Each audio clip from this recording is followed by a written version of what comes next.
Halo, kita akan lanjutkan pembelajaran kita. Untuk hari ini kita akan mempelajari klasifikasi makhluk hidup. Nah, klasifikasi terbagi atas 5. Nanti akan kita lihat satu persatu. Yang pertama namanya Monera. Monera adalah kingdom yang paling sederhana, memiliki 2 anggota, bakteri dan cyanobacteria atau alga biru. Nah, dalam hal ini kita bisa melihat ciri-cirinya sebagai berikut, yaitu prokaryotik, tidak memiliki membran inti, atau kita lihat membran inti itu seperti yang ditunjukkan tanda panah. Lalu ini ada bagian-bagian pada prokaryotik. Yang selanjutnya kita lanjutkan juga yang namanya dengan bagaimana sitoplasmanya dan materi genetiknya. Yang berikut ciri-cirinya adalah bersel satu atau uniselular. Yang ketiga adalah reproduksi dengan membelah diri atau konjugasi. Nah, membelah diri ini sangat cepat dan bisa cepat berkembang atau dikatakan berkembang biak. Terdapat di lingkungan kita, ada yang bermanfaat dan ada yang merugikan. Nah, yang merugikan dan yang bermanfaat bisa kita lihat. Yang merugikan ada untuk Escherichia coli, dan ada yang merugikan yang terdapat pada paru-paru. Pada paru-paru itu biasanya nanti dikatakan Mycobacterium tuberculum. Nah, yang berikutnya adalah protista. Nah, protista pada kingdom protista ada ciri-cirinya. Nah, ciri-cirinya adalah eukaryotik atau memiliki membran inti. Nah, di sini bersel satu atau uniselular dan bersel banyak atau multiselular. Nah, dalam hal ini ada yang bersel satu dan ada yang bersel banyak, ya. Lalu kita melihat juga bagaimana protista ini. Nah, protista bereproduksi dengan membelah diri atau ada konjugasi atau aseksual dan seksual. Nah, protista terbagi menjadi 3, ada protista mirip hewan, protista mirip tumbuhan, dan protista mirip jamur. Protista mirip hewan atau dikatakan protozoa. Nah, disebut mirip hewan karena tidak bisa membuat makanan sendiri atau heterotrof. Nah, berdasarkan alat geraknya dibedakan menjadi 4 filum.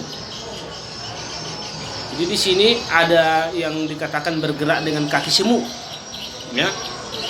Filum yang bergerak dengan kaki semu atau Pseudopodia. Nah, di sini ada contohnya bisa kita lihat, Rabuba proteus. Nah, ada yang bergerak dengan rambut getar. Nah, kalau dikatakan berambut getar, bagaimana rambutnya yang bergetar-getar, ya kan? Atau dikatakan Paramecium sp. Nah, ada yang bergerak dengan bulu cambuk. Bergerak dengan bulu cambuk, Trypanosoma gambiensis. Ada yang tidak memiliki alat gerak. Nah, di sini protista ada yang tidak memiliki alat gerak, namanya Plasmodium. Nah, dalam hal ini kita katakan Plasmodium itu adalah untuk penyebar penyakit malaria. Yang berikut protista mirip tumbuhan. Nah, demikian karena dapat membuat makanan sendiri dengan melakukan fotosintesis. Nah, dengan tumbuhan pada umumnya atau autotrof yang berbeda, ya. Nah, di sini bisa kita lihat bagaimana kalau ada genangan air yang warnanya seperti gambar ini.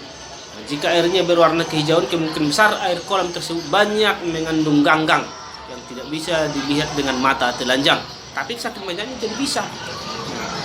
Atau bagi yang pernah berwisata ke pantai, ya, kamu mungkin juga pernah melihat tumbuhan berupa lembaran-lembaran atau benang-benang yang menempel pada karang atau terdampar di pasir tepi pantai. Nah, tumbuhan tersebut adalah ganggang, berarti jenis protista ini berukuran makrotopis. Makrotopis artinya bisa dilihat oleh mata telanjang.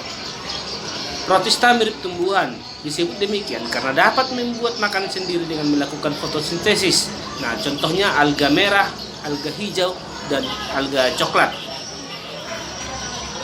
Yang dikatakan berikutnya protista mirip jamur, ya.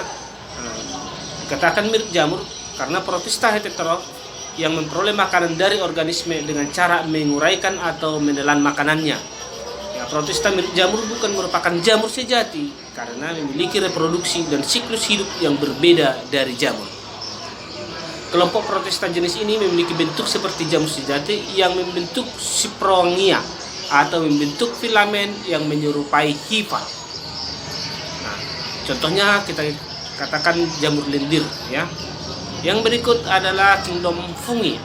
Nah, fungi itu biasanya dikatakan jamur ya. Nah, ada beberapa ciri-cirinya eukariotik atau memiliki membran inti. Dan yang berikut bersel satu atau uniselular, dan ada juga yang bersel banyak multiselular.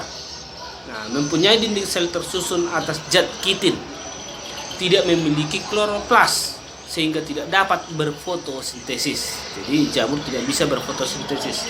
Memiliki spora, habitatnya di tempat yang lembab atau saprofit, organisme yang hidup dan makan dari bahan organik yang sudah ada, atau merupakan parasit atau menghisap makanan dari organisme lain yang ditempelinya.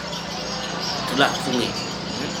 Nah, jadi kita bisa melihat bagaimana jamur juga terdiri atas benang-benang hifa, atau hifa biasa dikatakan miselium. Detritivore atau pengurai, sama seperti bakteri. Jadi fungi bisa juga menyerupai bakteri ya, menurut ciri-cirinya. Oke. Nah, jadi simbiosis mutualisme atau menguntungkan antara jamur dan ganggang membentuk lumut kerak atau lichenes. Lumut kerak disebut juga tumbuhan perintis sebab dapat hidup di tempat makhluk hidup lain yang tak bisa hidup. Nah, contohnya Usneothea. Nah, pengelompokan fungi ada Zygomycota, Ascomycota, Basidiomycota, Deuteromycota. Di sini bisa kita lihat keterangan-keterangannya. Bagaimana di dalam hal ini kita melihat ada jamurnya. Ya. Di sini ada strukturnya. Ada yang menguntungkan, ada yang tidak menguntungkan. Nah, jadi di sini ada struktur tubuhnya bisa juga kita lihat. Nah, contohnya Florella volvacea. Atau jamur kalau umpama jadi makan yang warna merah ini bisa menghasilkan menjadi penyakit atau pening lah ya. Nah, jadi dalam jamur juga tidak ada jamur yang seluruhnya bersih. Oke. Nah, jadi struktur tubuh pada jamur-jamur tadi. Demikian pembelajaran kita. Terima kasih.